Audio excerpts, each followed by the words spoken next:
I'm so glad you're here listening to the Sustain Your Passion podcast. I'm Genesis, your host and business development expert. If you're ready to make a bigger impact and income while helping others, then you're in the right place. Thanks for joining me, and I can't wait to help you sustain your passion. Hi, everyone. Welcome to this week's episode of Sustain Your Passion. Today, I'm really excited to bring you all Meredith Adams. Today, we're going to talk about the journey of being involved in MLMs, the turning point of figuring out a personal brand, and all of the business questions that come along with that journey. So, Meredith, if you could please introduce yourself, tell folks where they can find you online, and then we can dive into this awesome conversation today. That would be super helpful. Hi, thank you for having me. My name is Meredith Adams. You can find me at cactusgirlmedia.com. I am the founder of Cactus Girl Media, which is a consultancy for personal branding for solo entrepreneurs and corporate professionals who want to turn their story into a powerful buying message. And I that's it basically kind of follows the framework that I used when I escaped the MLM cult that I was part of for 7 years. But to backtrack, cactusgirlmedia.com or Instagram, which is Cactus Girl Media, and or on Facebook at Meredith Adams. So I'm happy to connect with people on any one of those platforms. But yeah, I I actually have a really long entrepreneurial background. I moved to New York in 2011 to start a travel and tourism company. And I did that for about 3 years before, and I had no idea what I was doing then. Like, talk about Gotcha. like not having a clue. But I knew that I didn't want to climb the corporate ladder. Like, I thought all of that was like complete bullshit, and I didn't have to want to wait for, I don't know, it just seemed really gross. Yeah. And like, as soon as I finished college and I was out in the working world, and I'm using air quotes, Right. in that I just saw a lot of gross things, mainly which I saw people. I've always been really in touch with myself and my authenticity, Mhm. which is probably why I struggled so much in MLM. Right. But I'll talk about that later. But yeah, I saw what I think I saw that turned me off the most is people acting an entirely different way in their business mode than they would in their personal life, or Oh, to, yeah. their friends and families. All the Not that you need to. masking and like hiding of self. Like, oh, I hate that feeling personally, like having to perform. Oh, Yeah, exactly. And it rubbed off on me too. Like, I thought, okay, this is how we're supposed to right. talk when we're in the office. So like, my first job, like, I would send people like just really weird, like weirdly worded emails that were Mm. like, please, I don't know, like, please press reply and blah, blah, blah, blah, blah. Like, just like, because I thought this is how Corporate speak. professionals talk. Yes. Yeah. I'm Like, signing I off guess the I'm professional. best. Yeah. Right.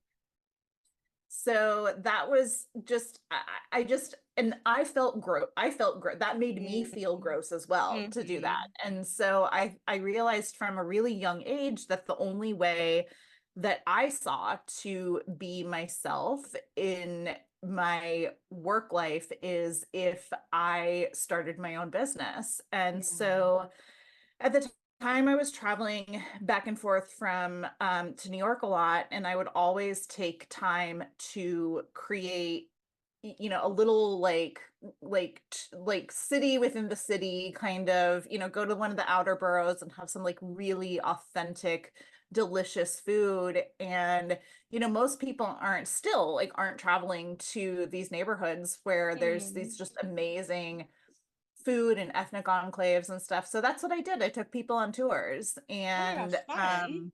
yeah, and like I said, no clue what I was, no fucking clue what I was doing as far as building a business, but I realized that I kind of liked it. But it was also unfortunately that vulnerability of I was alone, I was in a new city, I didn't have the support system that I do now. I didn't have, really a fucking clue about life. Yeah, And relatable. whenever you're in that vulnerable position is when MLMs will, that's when they Find want. you. Yeah. Yeah, yeah, that A is who they fear. look for. Yeah, Mhm. yeah, exactly. So I really spent 7 years wrestling with watching all of these people that there were a lot of people that kind of like got started when I did that stayed in. And I just watched these people like work themselves to the bone, like day and night for absolutely nothing. And Right. I was kind of like, all right, let me, I had a lot of like start stops. And mostly I was waiting to see when their businesses were taking off, like my peers, and so that I could do what they did. Because I had this really big fear of putting everything, and maybe my subconscious knew that it was, not real, but I had this really big fear of putting everything into my fake business Mm.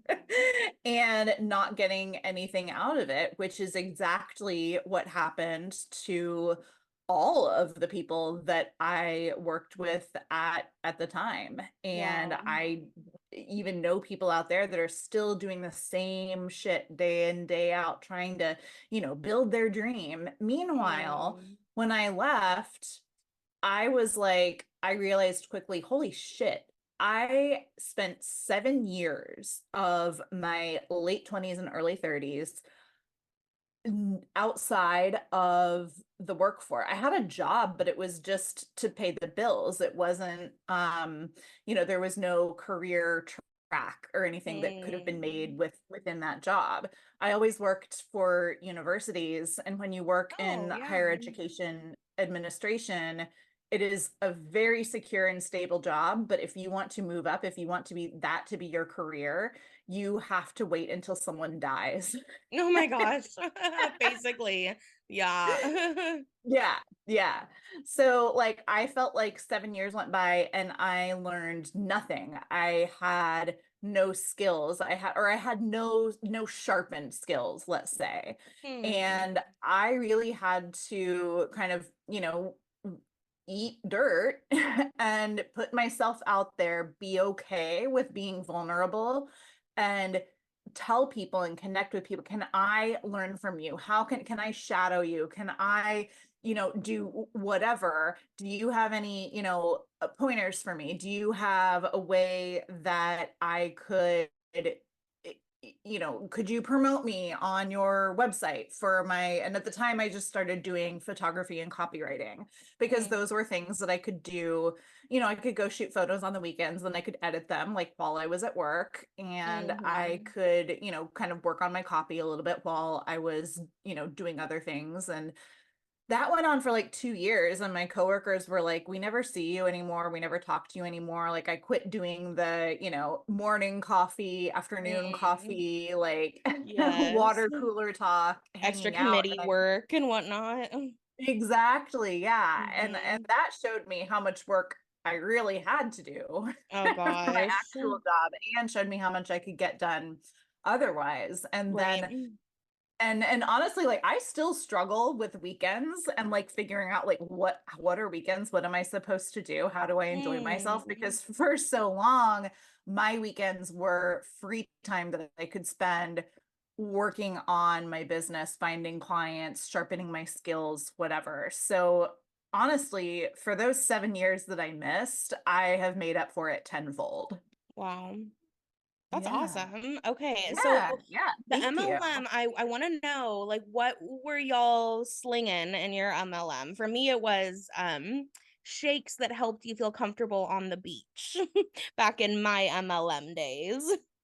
That's how they put it. Shakes that made you feel comfortable on the No, beach. no, no. That's my I'm nervous still about saying the company's name. Okay, I okay. Well, I'm that's my sideways saying way of okay, saying I okay. worked for I used to be a beach body coach. Gotcha. Okay, I figured that out. I thought you meant that that was how like they wanted you to sell them. Like, and I was I mean, like, they that isn't probably did say that at some point. I don't know. probably so. Yeah, I'm Yeah. like, that is an interesting selling point. Right. But yeah, most MLMs sell the same shit. Yeah. Mine was beauty and skincare, home Mm-hmm. like cleaning products, and health and Mm-hmm. wellness products. They Uh-huh. all, Uh-huh. every MLM sells some combination of those three. And Interesting. Yeah. yeah, yeah. Um, I mean, there's some like really like niche ones that will do like, I don't know, there was one I heard about that was selling like crafts or something, and it Oh. was for like crafters and, people that like want to sell stuff on Etsy or whatever. And it didn't, most of them failed. Mm-hmm. Yeah. Right. Like the actual like people who started the MLM like failed, and Yeah. that's not the Yeah. people that they brought in to sell, which is, I mean, that's like immediate failure.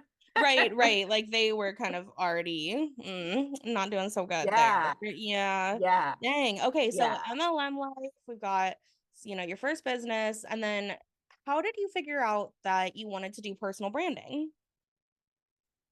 So it really came about from my story and from, like I said, having to humble myself and be vulnerable and tell people that I was, networking with and whatever, like, yes, I don't know how to do this because I've been out of the workforce. Like I was in a cult for 7 years. Wow. And it was so, and I use that language because it was so insulated. We were not Mm. allowed, again, air quotes, to pursue any opportunities outside of the MLM. Oh, wow. So there, yeah, and it was just like, I mean, it really was just like waking up to a whole new world. It was amazing, and I was so excited, but I was Hmm. also kind of, I was very fearful that people would judge me. And so I just had to put my shit out there and say, like, this is why. This is why I'm 35 and I've never had a real job. This is why, whatever. So in doing all of that over several years, I realized that that was my brand, was vulnerability and authenticity, being authentic to who I am, putting it out there, and being brave enough to tell my story and turn it into, and really, over time, telling that story over and over again, it really turned it into, what I now call an irresistible buying message for Mm. my audience. It's Okay. like instant resonance, like they relate Mm. to you immediately. Mm. There's so many amazing things that can happen when you start the conversation and your marketing with vulnerability. And this Right. is who I am. This is where I fucked up. You want to judge me for Hmm. that? Go right ahead. Right. you know? Yeah, I already learned the lessons there, so we can talk about it now. Yeah. Yeah, exactly. So I realized I started doing photography and copywriting, and doing done for you copywriting all day. I mean, I got myself into a situation with an agency where I was literally writing for like 14 hours a day, which Oh, was like yikes. Nobody should insane. be working that long. I know, Woo. I know. And this was pre AI, like pre Chat GPT. So like Mhm. all of those words were mine. Wow. Dang. So Yeah, much yeah. creative energy being poured out of you. Holy crap. Feel like I would be so tired. Yeah, seriously. Seriously. Yeah. And it was for like an agency that was just, they didn't last. It was one of those kind of like fly by night. They started strong, got all of these business coaches into their agency, and we're charging them like $4,000 or $5,000 a month just to write copy and post for them. Oh, It was not wow. even, yeah, there was no sales, there was no like system for sales or anything like that. And so they tanked, and then I had to go, but the problem was that I had quit my full-time job to go and work for that agency. Okay. So I had to like get my shit together real fast. And I already knew that I wanted to consult. I already knew that I wanted to, I'm really good at learning a little bit about someone and being able to see their whole brand. And I Mm, am a really good idea generator for like, oh, you could make a business out of that. Like, oh, you could do that. Like you could go online and sell this, and and here's how you market it and stuff like that. So, and the more I learned about branding, I saw that in okay, so here's my theory okay. for the future. It's a little bit out there, or maybe not. I don't know. You tell me. Okay. So people like us, millennials, I don't know how old you are. I assumed you were like early or mid 30s. Yeah, I'm 31. Good call. Okay. Okay, perfect. Yeah. So like our generation, and Uh-huh. I'm turning 39 on next Friday. Oh my gosh, happy early birthday. Thank you. Thank Fun. you. Um, okay, so like our generation, we're completely screwed. Like we're just so screwed. It's not even funny, or maybe it is, because what else can you do but laugh? Sure. What And ways I are grew you thinking about? Because yeah, but which lens are we looking at that through? um well, financially, Okay. and I was gonna being say, because yeah, able. like our earth is also on fire. So like there's that problem. Well, right. And that contributes to a lot of our financial situations as Yep. well. What Yep. industries can we work in? What industries can we not work in? Where Mm, are, who is going to be worrying about these jobs, and, whatever, when the world is on fire. I always say like 10 years from now we're going to be fighting over water anyway, so like don't take any of right. this stuff too I seriously. I know it's like I don't know any millennial. I think I know one that's like committed to their retirement plan, and the rest of us are like, I'm gonna hope I retire. Eh, So, maybe. okay. So here's the thing, is that I grew up with very like financially traditional parents of like, you save money for retirement, like learn about retirement, learn about investing early. Like I started learning, my parents started, well, trying to teach me about investing when I was like 18. And I was like, I literally have no idea what you're talking about. Like I do not Right. know these words. Yes. And so it was always like part of the conversation, and like, well, what are you going to do about retirement? What are you going to do about investing and saving money? Like you can't just depend on the money that you're getting from your employer for retirement, whatever, and blah blah blah blah blah. And they also thought that debt is like a dirty, like not even a dirty, Yeah. like a dirty existence. Like if you Right. have Like debt, even if you morally just have like, wrong. yeah, like even if you just have Hmm. like a couple $100s worth of credit card debt, it's like you are just like trash. Right. And so being able to take care of myself financially and being secure in that, I always knew that it was up to me. And I but in the past 10 years or so, I've started to rethink what retirement will look like for people like us. It's not going to look like retirement for my dad, where Mm. he, sleeps until like 10 o'clock every morning and then reads for like 5 hours on the couch, and then like goes like on a nice long walk and like does, I don't want to be rude, but like doesn't do a whole lot, you know? Mm. Hmm. I don't want that. I don't want that ever. Okay. Like I was gonna I say, you hope just described my ideal day plus like record a podcast about what I read. Like that sounds so. great. Right. And a podcast which would ideally be paying you, right? Totally. Yeah. So that is what's up to us is we need to create ways to generate money for for life basically.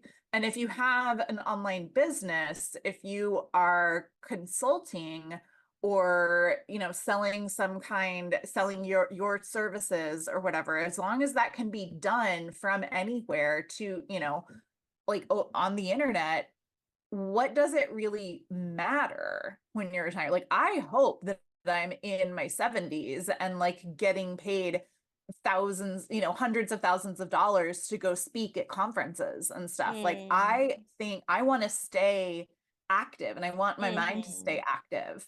Um, Mm-hmm. but does that mean that I want to like wake up at 7 a.m. every day and like get on the train and go to work and live that grind? No, absolutely not.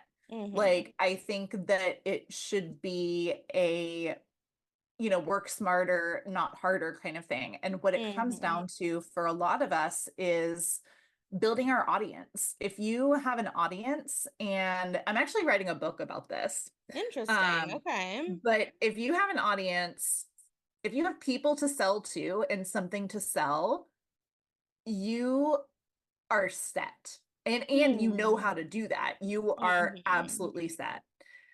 So I'm very passionate about, especially for women, learning how to sell, because my theory is that if you can sell, there will always be money. There are Yeah. always going to be, I mean, you could just go online right now and find like 5,000 sales jobs, Right. if you look. Yes. Yeah, yeah. And I mean, maybe like, so that's a good place to start. And a lot of them are remote. So, like, and this is what I wish that I had done instead of joining an MLM, is to do Mm-hmm. something like that, where, like, yeah, it may have not been very fun, but like get some really good sales skills, learn about human behavior when it comes to buying, and then be able to leverage that for the things that I wanted to do in my career, Mm-hmm. like photography, like copywriting. Right. And if and if that's your career, like think about where you would be after, you know 10, 15 years of doing something like that. It's such a People struggle so much with sales that if you can consult in that area, girl, you're making bank. Right. I mean, I love this because I'm working on developing a course right now called consent-based sales, and it's I all love about that. the perspective of like sales for millennials is actually very similar to what you're talking about here because there is such a gap in the knowledge space right now about how selling online to people that have access to every option Yeah. needs to look, and without going to the flip side, which I would say, like, if on a spectrum, my consent based sales methods are on one side, the stark opposite would be those like really broy marketing, like, Yeah. explode your life, amp up everything, win the I day, don't want to explode my kill your life. things. Yeah, right. Like really Yeah. aggressive, like unleash your fury. Like, oh my God, no. Like, I just want No, that's to not. Yeah, find a like way unless to I'm going sustain my to passion. yeah, exactly. Like unless I'm going to a rage room, Right. I I don't have that much I anger. mean, yeah, like I'll get stressed out and then like go for a run and feel better, like go ride Right. my bike. Like that's fine. But Yes. like I'm not no. And I mean I am very okay, well, I will say this. I am in when it comes to success in my business, I am very fueled by anger, I guess. Like I'm very angry at this like fake 9 to 5 corporate scam. I think it's Yeah. absolutely a scam. And Right. it's something to keep us in control. It's something that the powers that be are using to control us. Yeah, it's the root of Financially. capitalism. Yeah. Right, right. And then we have these MLMs and business coaching scams that are that are total wolves in sheep's clothing, Mhm. that are there to, they want to be there for you. They're like, oh, yeah, yeah, yeah. So you realize the whole thing was a scam. Great, let us help you. But they're actually hurting you more. And Mm. that makes my blood boil. So a lot of what I talk about when I talk about, authenticity and telling your story and stuff is telling my story is that I am or was a victim of a organization that takes financial advantage of people. Mhm. And that, and what am I trying to say? I'm a victim of an organization that took financial advantage of me and millions of other people. And I'm going to tell that story.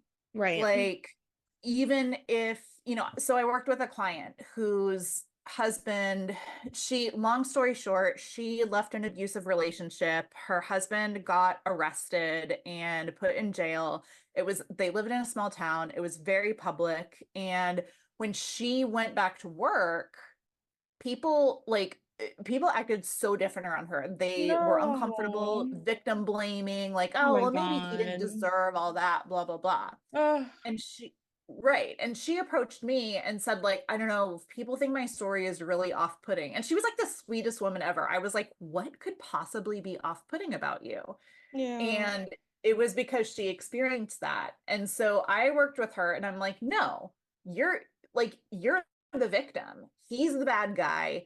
You are allowed to tell anyone and everyone what happened, Mhm. what you went through. Mm. And and I kind of live my life by this quote from Anne Lamott. It says, tell your tell how does it go? Tell your story. If people wanted you to write warmly about them, then they should Mm. have behaved better. I love that. It's like if you're telling the truth of what you experience, that's just your lived experience and opinions, and like you're allowed to tell what you went through to other people. No one owns your Right. mind, no one owns your story. Like that psychological control was part of the abuse. Yeah.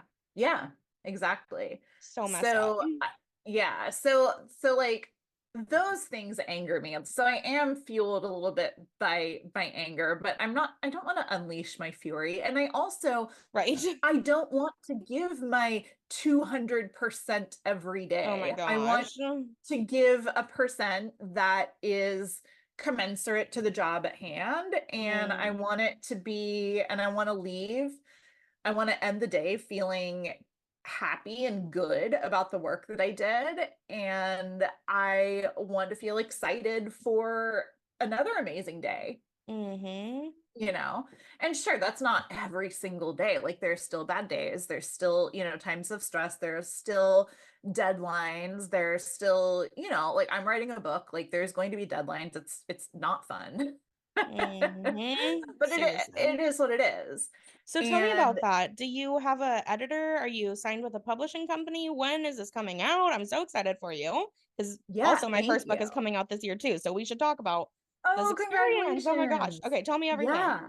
Yeah. So I am working with a um a PR. Yeah, I'm like publishing publicity. I'm working with a PR agency for authors. So we start the marketing of the book like 6 months before it comes out. So I'm Mhm. hoping that my book will come out by, let's say, December. That's what I'm speaking. That's the goal. Yeah. Awesome. Yes, yes, by December or early next year, whatever, but Cool. in the next like 6 to 8 months. Nice. And I am looking for, so right now I'm getting everything in order and writing so that I have a manuscript while I shop for, um oh my gosh, what do they call it? Publisher.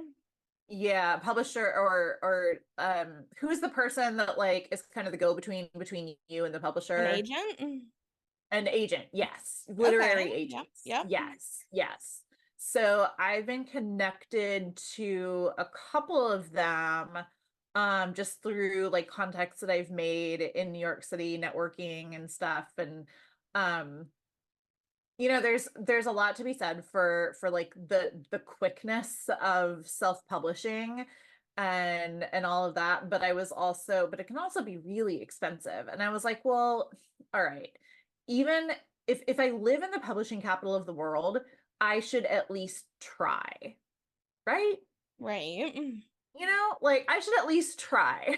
I love that. Cool. And then if I don't like the timeline or if it's just like too much of a hassle, then I am so open to like hybrid or self-publishing. I love the hybrid model, honestly.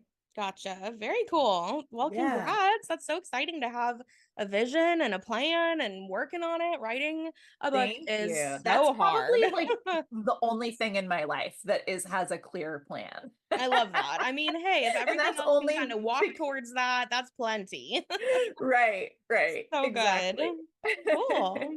Well, we have covered your MLM story, your branding work, some client work you've done these days. And I'm just curious, how do you sustain your passion for all of this, right? Like, how do you balance all of these ideas, all the creative energy, and, processing and healing from the trauma that you went through MLM life and just balancing it all out? That would be my final question for you today is how do you sustain your passion while reaching your biggest business goals?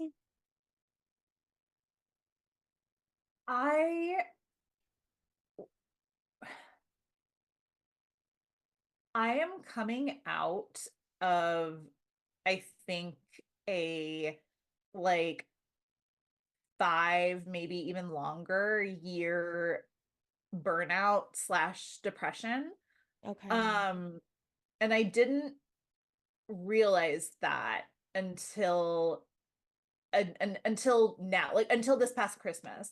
And it was like, and how that kind of like manifested itself is that I've always been, once I left MLM and was able to find work that I love and to, continue learning and meet new amazing people like you that have amazing stories and stuff like that really fuels it. Hmm. Um, but at the same time, like that was all that I had the energy to do. I did really very little else outside of my work for a long time.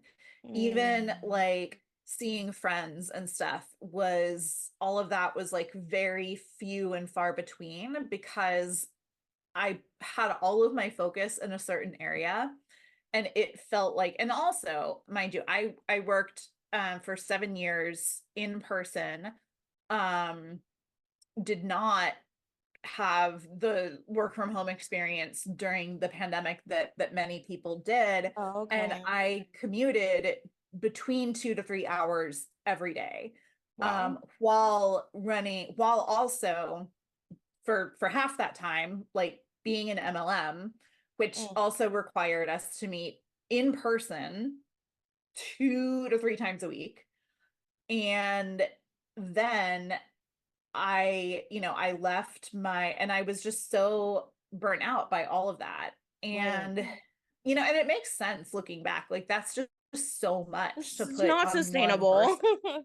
Yeah. No, no, not at all. Not at all. While also being constantly told, like, you're not doing enough, you're Ugh, not, or this should be easy or whatever. Like, right. no, none of that shit's easy. Hmm.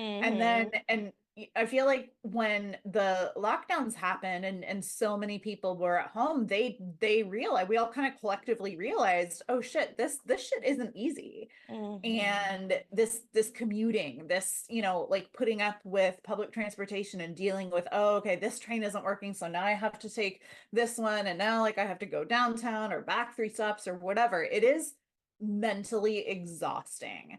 And so yeah, for the longest time, like I did not have much of a social life. And I'm only now getting to a point where my desire to go out and do things is greater than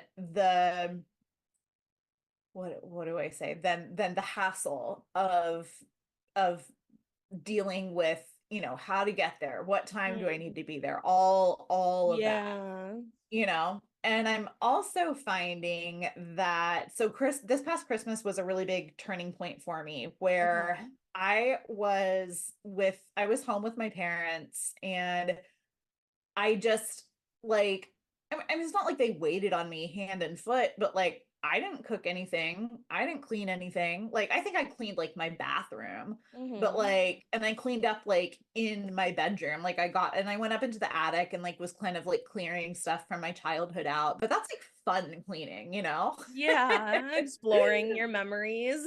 Yeah, yeah. Yeah. That wasn't like, oh, I've got to do the dishes for the third Right. time More today. laundry today. Right, right. Like, so having that time to rest and, and I told them, I was like, I don't care what y'all cook, like, I'm gonna eat it because someone else made Yeah. it for me and I didn't have to Yes. do it. Right. Those are the luxuries I'm looking for too. Like, cook me Right, my right, food, clean my exactly. house. Like, yes. Yeah, Nice. yeah. So when I came back from that, I found myself, oh, I want to go out. Like, oh yeah, that would be fun. Mm. And even like while I was there on New Year's Eve, my friend asked me if I wanted to go, or a couple days before New Year's Eve, she asked me if I wanted to go to this concert. And Mm. I was like, how much are the tickets? And she was like, I don't know, like 20 or $30. And I was like, yeah, sure, let's go. And Yeah. as soon as those words came out of my mouth, like I was so confused. I was like, Who am don't I I? need to like, yeah, who am I? Like, don't I need to think about this for like 3 days while the tickets sell out and then say, oh darn, sorry I missed it. Yeah. Like, what is, and we went, like she came over, we had dinner, we got ready, we went to the concert, she dropped me back off at my parents' house, and I was like, well, I mean, to be fair, like it was very easy for me because I had someone else driving and doing all the work. Right. So But the helpful. whole thing, it was so easy and so fun. And I was just like, I can do this all the time. Mm. And so that was a really big turning point for me of realizing, holy shit, I have been depressed for the past Oh my 5 years, gosh. which is Yeah. probably why I sleep so much. Right. Recouping all that energy. Yeah, exactly. So now I'm even starting to find myself, so now I just feel excited about everything. And that is spilling over into the work that I do. And I'm Mm. excited about that too. So it's just, but I also know that I also understand the importance of setting boundaries. And, before, if I had a goal, like I would just work my ass off until it was achieved. Uh-huh. This little bit every day kind of stuff is very new to me. Okay. It's so much more sustainable. I love it. I love hearing that. Right, right. Feels kind of weird, but I like Right. it. Yeah, Exactly. It feels weird because I've been told my entire career and academic career that I'm supposed to be like in physical pain if I want yeah. to be successful. But wait a Or minute. yeah, or you should be successful like that and you should not be in pain. That's like, you should not Oh, be, yeah. that shouldn't bother you. That shouldn't make you feel that way. That's not normal or whatever. So now like Mm, there's something fucking wrong with me and I have to work yeah. 24 Right. hours a day. No, we need to fix the root problem.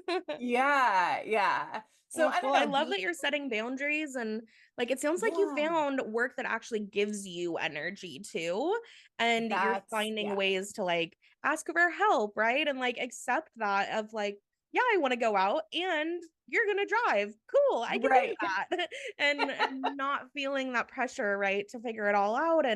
And I think that that's just such a great sign that you are shedding so much of that like employee corporate MLM mindset Yeah, bullshit Yeah. because it's so not true. But if you look at the beliefs behind why so many people are stuck in that paradigm, it's their direct marketing mission to make you believe it, right? Because the It more is. dependent we are on our jobs for our healthcare, then Yep. our health is tied to our money. And so we Yeah. are forced to work to live. Yeah. And that's not what Yeah. we want to be doing, right? Because ultimately it ends up being that our life just becomes, how do I sustain in my job?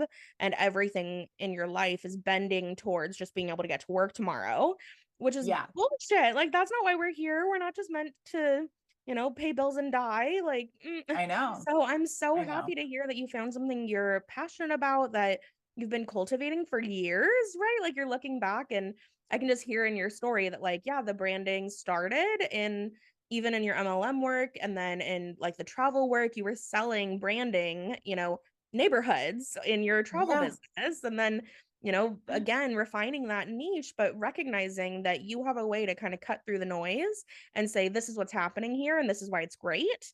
And that is such a Right. massive marketing skill, right? Because branding is that like first step in marketing. And so I just love Mhm. seeing that you found a way to combine your journey in a way that is well packaged for you to talk about, but also that really sounds like it's making you pretty happy these days. That's so exciting. Definitely. I know, it's crazy, right? I love it, right? Like, this is actually possible for us, I swear. Yes. So Yes. good. Well, And I I just would want to also thank say to, you. like, anyone listening too, it's happiness is not happiness and fulfillment is not going to feel like you are on cloud 9 every day. Right. Like, don't fall into that trap. Like, it's just and a lot of days, dare I say most days, are kind of gonna be like, okay, get up, like exercise, make breakfast, whatever. Like, okay, I'm gonna do my work. And maybe if you're lucky enough to really like get into the zone working on a project that you love, that's great. And then, you look up and the day is gonna go by and don't feel like you missed out on anything because Mm. you still do have responsibilities, you still have a business to run. There are going to be some some crazy days, and like, thank God, right? Like, you want to have clients that are Some paying you novelty, and and having yeah. deadlines and stuff like that, but it's not going to be. And yes, you can plan your schedule. Like, one thing that, like, being outside is so important to me, and in New York, like, we don't get very many good outside months, so like, I'm planning my schedule for this summer so that I can spend at least one weekday at the beach. Oh, I And love that. Yeah. yeah, yeah. So now it's kind of like, okay, what do I have to do? How do I have to, like, am I going to squeeze everything into 4 days? Am I going Hmm. to do, like, am I going to have kind of like a reverse weekend or something? So, Aren't those I the don't know, best like, so, problems to have? Like, oh my gosh, right, I love that. exactly. Like, these days, my and I'm gonna air quote, like, problems are, Yeah. do I want to start my day at 1 or 12 tomorrow? Right, Like, I do I know. want the morning off or the afternoon off? Like, it really, like, the more efficient you get, because I've found this pattern where it's like, once you sell your first thing online, you realize, oh shit, it's possible. Once you sell Yeah, your first like $1,000 thing online, it's like, oh fuck, I could actually make money off of this. Once you've made about $10,000, you're kind of like, okay, this is real. I'm doing it. Once you've made like yeah, $100,000 in sales, it's like, oh shit, it's yeah, working. And then from there, you yeah, just got to optimize and get more efficient. And ultimately, like, you yeah, really can run a successful six-figure business in less than like 15 hours a week if you do it right. It just takes knowing, like, what we've been talking about, like knowing what's important to you, knowing what's going to sustain you, making that commitment to doing those things, and then fitting your yeah, work in around it so that you're yeah. not, just repeating the cycle of bending your life to work and ultimately ending up a slave to your own business that you built off of shitty Right, beliefs exactly. that, is Yeah, why you left it in the first place. So, gosh, yeah. there's so much good wisdom in this I podcast episode. know. Meredith, I want to say Yeah. thank you so much for sharing today about your journey, your lessons learned, and your wisdom here at the end with some of these reflection questions. It's just super helpful. And I know that the listeners of Sustain Your Passion are going to love connecting with you. So one more time, if you could just tell folks like where they can find you online, and then we can wrap up today's conversation. But I'm sure I'll have you back in the future because I'm going to need to hear more about that book. Thank you. Yes, I'll definitely be doing a whole like book tour, like speaking and Yeah. podcast tour and stuff. So this is not the end of our conversation for sure. But in the meantime, cactusgirlmedia.com, and on Instagram, it's also at Cactus Girl Media, and on Facebook and LinkedIn, just under Meredith Adams. Perfect. I love it. Yep. Okay. Well, thank you so much. Thanks everyone for listening. And I'll be back next week with another episode of Sustain Your Passion. Take good care. Thanks. Bye, Meredith. Thank you. Bye. Thank you so much for listening to this episode of the Sustain Your Passion podcast. If this episode helped you gain a bit more clarity, courage, or confidence, please share it with your friends on social media or in a text. It would mean the world to me. Thanks in advance for sharing this episode. I hope you have a great week, and I'll talk to you soon.